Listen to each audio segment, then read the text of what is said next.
তো আজকের ক্লাসে আমরা শুরু করছি উইংস পার্ট টু, অর্থাৎ ক্লাস 4-এর উইংস পার্ট টু বইয়ের পেজ নম্বর হচ্ছে 93, 94, 95 এবং 96।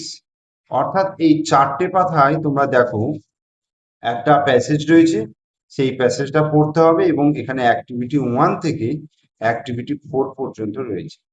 তো প্রত্যেকটা অ্যাক্টিভিটি আমি ভালো করে বোঝাবো। তার আগে আমরা এই প্যাসেজটা পড়ে নেব, প্যাসেজটা কি বলেছে। তো সেখান থেকেই অ্যাক্টিভিটি 1, 2, 3, 4 এই কোশ্চেনগুলো হয়তো দেবে। তো আগে আমরা এটা পড়ে নিই, বাংলা মানেটা করে নিই, তারপরে আমরা অ্যাক্টিভিটিতে যাব। তো দেখো শুরু করছি। কি বলছেন? Rahul's uncle is an adventurous traveller. He visits many places. He has seen forests, hills, seas, and desert. On his return, he tells Rahul about the place he has visited. He says that each place has its own charm. Rahul likes the forest most. It is full of big trees. One can see many animals there. It is full of freshness and life. Different flowers and animals add beauty to the forest. Some forests even have waterfalls and rivers flowing through them. His uncle has seen people living in forest. These people are very simple and brave. তো রিডিংটা পড়লাম, তোমরা একবারে না পড়তে পারলে দুবার চালাবে, দুবার চালিয়ে তোমরা রিডিংটা ভালো করে আগে প্র্যাকটিস করে নেবে। এরপর দেখো মানেটা বলছি। বলছে Rahul's uncle is an adventurous traveller. বলছে রাহুলের কাকা ইজ অ্যান অ্যাডভেঞ্চারাস, অ্যাডভেঞ্চারাস মানে হচ্ছে দুঃসাহসী, ট্রাভেলার মানে পথিক। অর্থাৎ রাহুলের কাকা হলেন একজন দুঃসাহসিক পথিক, অর্থাৎ জঙ্গল, পাহাড়, পর্বত ইত্যাদি জায়গায় তিনি ট্রাভেল, অর্থাৎ বেড়াতে যান। সেখানে বিভিন্ন বিপদের মধ্যে পড়েন, সেখান থেকে বেরিয়ে চলে আসেন। তো এটাই হচ্ছে অ্যাডভেঞ্চার, ঠিক আছে, কঠিন পরিস্থিতির মধ্যে পড়া। হি ভিজিটস মেনি প্লেসেস, তিনি অনেক জায়গায় বেড়াতে যান। He has seen forest, hill, seas and desert, তিনি দেখেছেন ফরেস্ট মানে জঙ্গল, হিলস মানে হচ্ছে পাহাড়, সিজ মানে সমুদ্র, অ্যান্ড ডেজার্ট মানে মরুভূমি। অন হিজ রিটার্ন, তার বাড়ি ফেরার পর he tells Rahul about the place he has visited, তিনি যে যে জায়গায় বেড়াতে গিয়েছিলেন সেই সব জায়গার বর্ণনা তিনি রাহুলের কাছে বলতেন। He says that each place has its own charm, তিনি বলেন যে প্রত্যেকটা জায়গার আলাদা আলাদা সৌন্দর্য আছে, মানে প্রত্যেকটা নিজস্ব একটা সৌন্দর্য, চার্ম রয়েছে। Rahul likes the forest most, Rahul জঙ্গল বেশি পছন্দ করত। It is full of big trees, এটা হচ্ছে বড় বড় গাছে পরিপূর্ণ। One can see many animal there, সেখানে যে কেউ কিন্তু পশু দেখতে পায়। It is full of freshness and life, এখানে হচ্ছে ইট ইজ ফুল অফ, এটা হচ্ছে সতেজতা এবং জীবন্ত এর পরিপূর্ণ। ডিফারেন্ট ফ্লাওয়ার্স, বিভিন্ন ফুল, অ্যান্ড এনিম্যালস, বিভিন্ন প্রাণী, add beauty to the forest, জঙ্গলের সৌন্দর্য বাড়ায়। Some forest even have waterfalls, কিছু জঙ্গলে ওয়াটারফল অর্থাৎ ঝর্ণা দেখা যায়।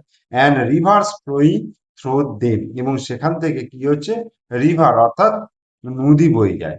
His uncle has seen people living in forest, তার কাকা আঙ্কেল হ্যাজ সিন পিপল মানে জঙ্গলে মানুষদের বাস করতে দেখেছে। This people are very simple and brave, সেই সমস্ত মানুষজন কি হয়, সরল প্রকৃতির হয় এবং সাহসী, সরল এবং সাহসী। এরপর অ্যাক্টিভিটি 1-এ চলে আসছি। বলছে answer the following questions. Where does Rahul's uncle visit, রাহুলের কাকা কোথায় বেড়াতে যায়?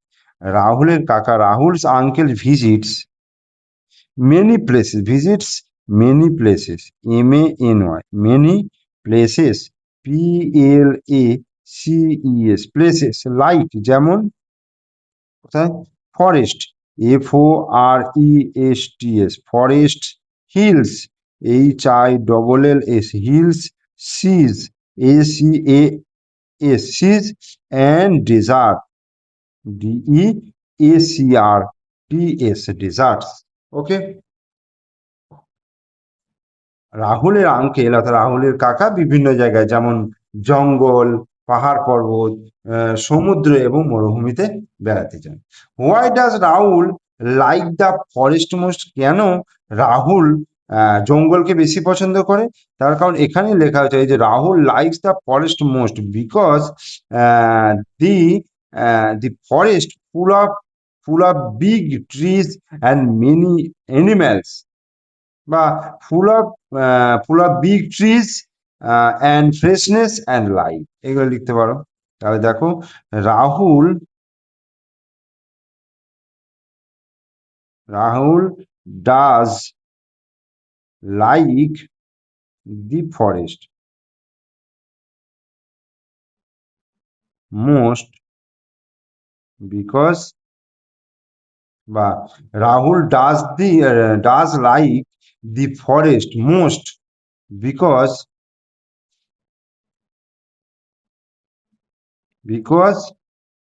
the forest is full of big trees, freshness,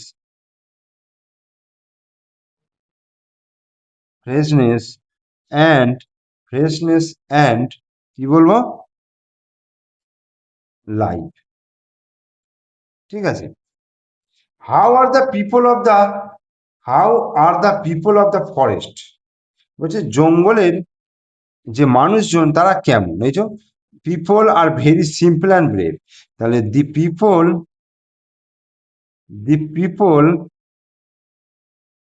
of the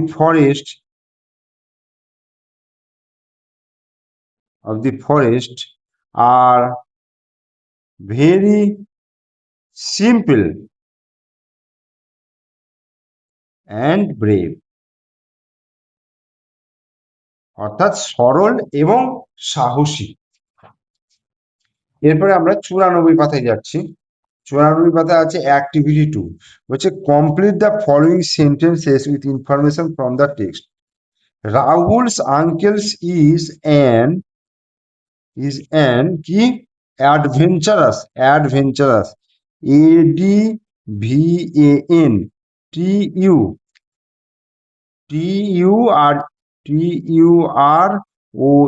adventurous, কি আছে, ট্রাভেলার,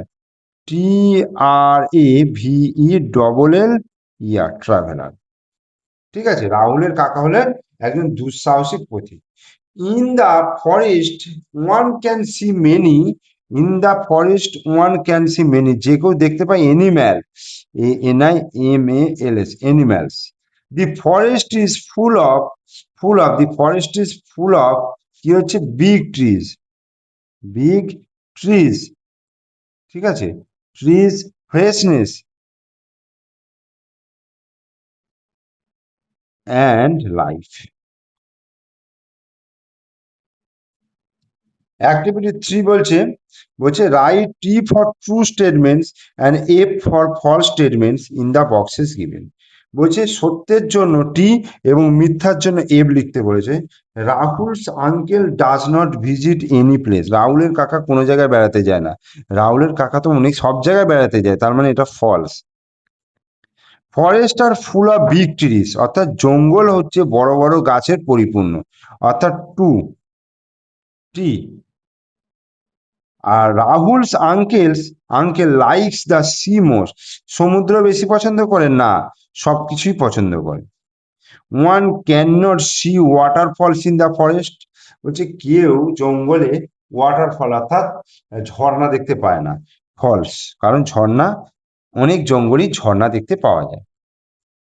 এবার লেটস রিড, চলো পড়ি। সেন্টেন্স ওয়ান সেন্টেন্সে কি বলছে? বলছে I am reading a book, I am reading a book, আমি একটা বই পড়িতেছি। আই অ্যাম রিডিং এ বুক মানে আমি বই পড়িতেছি, মানে এখন বইটা পড়ছি। সেন্টেন্স টু এ বলছে she is drawing a picture, সে ছবিটা আঁকিতেছে বা আঁকছে, সে ছবিটা আঁকছে। সেন্টেন্স থ্রি বলছে দে আর প্লেইং ফুটবল, অর্থাৎ তারা ফুটবল খেলছে। From the sentence mention we find, ওপরের যে তিনটে সেন্টেন্স পড়া হলো সেখান থেকে আমরা কি পাচ্ছি দেখো। In all the three sentences ING is added with the verb. দেখো প্রত্যেকটা সেন্টেন্সে কি আছে? ভার্বের শেষে আইএনজি যোগ করা আছে। যেমন রিড, আইএনজি যোগ করা, রিডিং, ড্র, ড্রয়িং, তারপর হচ্ছে দেখো প্লেইং, প্লে এর সঙ্গে প্লেইং, অর্থাৎ তিনটি বাক্যটি ক্রিয়াপদের সঙ্গে আইএনজি যোগ করা হয়েছে। তিনটি বাক্যতেই ক্রিয়াপদের সঙ্গে আইএনজি যোগ করা হয়েছে। যেমন রিড যুক্ত আইএনজি, রিডিং হলো। ড্র যুক্ত আইএনজি, ড্রয়িং হলো। আর প্লের সঙ্গে আইএনজি যোগ হয়ে প্লেইং হলো। অর্থাৎ মূল ভার্ব হচ্ছে রিড, ড্র অ্যান্ড হচ্ছে প্লে, এর সঙ্গে প্রত্যেকটার সাথে আইএনজি যোগ করা হয়েছে। All three sentences show that the action is happening now or in the present time. অর্থাৎ বাক্যগুলো দ্বারা কি বোঝাচ্ছে? এই যে কাজগুলো করছে প্রত্যেকটা কাজ এখনই করছে, বর্তমান সময় এখনই করছে। যেমন পড়িতেছি, পড়িতেছি মানে এখন পড়ছি। যেমন আঁকছি, তারপর খেলছি, মানে এখনই করছি। হচ্ছে তিনটি ক্ষেত্রে দেখা যাচ্ছে ঘটনাটি এখন বা এই মুহূর্তে ঘটছে। In all three sentences verb is ING is accompanied by is am is are, অর্থাৎ প্রত্যেকটা ভার্বের সঙ্গে আইএনজি যোগ করা হয়েছে এবং তার সঙ্গে কি আছে? অ্যাম ইজ আর, অ্যাম আছে অথবা ইজ আছে অথবা আর আছে। বলছে তিনটি বাক্যের ভার্বের সঙ্গে আইএনজির সঙ্গে রয়েছে এম অথবা ইজ অথবা are. Am reading, is drawing, are playing. Okay, therefore we see that the verb mentioned above are in the present continuous tense, অর্থাৎ এই ধরনের যে কাজটা বর্তমানকালে এখনই ঘটছে, যেমন বই পড়িতেছি, আঁকছি, খেলিতেছি, খাচ্ছি, এইগুলো হচ্ছে তোমার প্রেজেন্ট কন্টিনিউয়াস টেন্সে পড়ে, প্রেজেন্ট কন্টিনিউয়াস টেন্স বলা হয়। সুতরাং আমরা এই কথা বলতে পারি যে বাক্যগুলো প্রেজেন্ট কন্টিনিউয়াস টেন্সে আছে। এবার এক নজরে দেখে নেওয়া বলছে facts at a glance. If the action goes on at the time of speaking, the verb is said to be in the present continuous tense, অর্থাৎ বলার সময় যদি কাজটি চলে, অর্থাৎ এখনই কাজটা চলছে, তাহলে ভার্বটি প্রেজেন্ট কন্টিনিউয়াস টেন্সে আছে বলা হয়। এরপরে টাইপ টু এ বলছে এম প্লাস ভার্বের আইএনজি। এম কখন হবে? আই এর ক্ষেত্রে শুধু এম হবে, ঠিক আছে? I am playing, I am, ঠিক আছে? তারপরে হি সি ইট, যেগুলো এক বচন বা সিঙ্গুলার নাম্বার হবে সেক্ষেত্রে আমরা ইজ বসাবো। যেমন he is leading the team, Rima is jumping the floor, এইগুলো হচ্ছে ইজ বসবে। আর কখন বসবে? যখন অনেককে একসঙ্গে থাকলে সেখানে আর বসবে। যেমন উই মানে অনেকজন বোঝাচ্ছে, উই আর প্লেইং। তারপরে মিতা আর নেভা দুজন বোঝাচ্ছে, আর সিঙ্গিং, তাহলে আর প্লাস আইএনজি। তাহলে এম কখন হবে? আয়ের সঙ্গে এম হবে, এক বচন হলে ইজ হবে, আর বহু বচন হলে আর। ঠিক আছে, এরপর আমরা অ্যাক্টিভিটি 4 করব। এরপর অ্যাক্টিভিটি 4 দেখো, বলছে add ING with the words one is done for. যেমন দেখো দেওয়া আছে গিভ, মানে প্রত্যেকটা ভার্বে আইএনজি যোগ করতে বলছে। বলছে লাস্টে যদি ই থাকে সেই ইটা উঠে যাবে, উঠে গিয়ে আইএনজি যোগ হয়ে যাবে। যেমন জিআইভি প্লাস আইএনজি গিভিং, জিআইভিআইএনজি গিভিং, ইটা কিন্তু উঠে গেল। এটা দেখো বিআই টি বাইট, আইএনজি যোগ হলো, তাহলে কি হলো? বিআই টি আই এনজি, বাইটিং। তারপর এটা হচ্ছে pollute, LLUTE, pollute plus ING কি হয়ে যাবে? Polluting, LLUTING, polluting. Make plus ING কি হবে?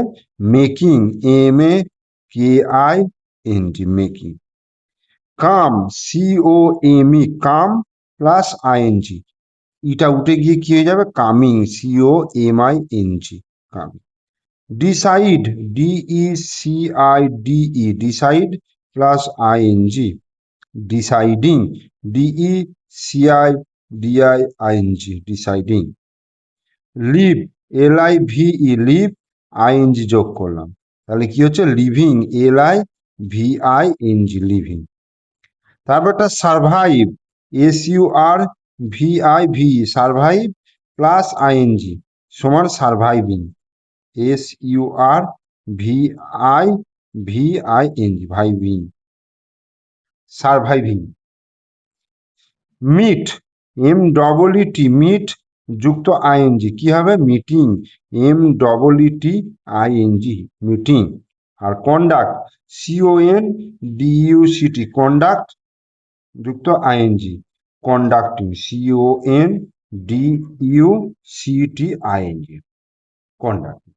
ঠিক আছে, তাহলে আমি 96 পাতা পর্যন্ত তোমাদের করিয়ে দিলাম। তোমরা ভিডিওটা দেখো, ভালো লাগলে লাইক করো, বন্ধুদেরকে শেয়ার করো, আর আমার চ্যানেলে নতুন দর্শক হলে চ্যানেলটিকে সাবস্ক্রাইব করে দিও, আর পাশে থাকা বেল আইকন প্রেস করে দিও। ওকে, থ্যাংক ইউ।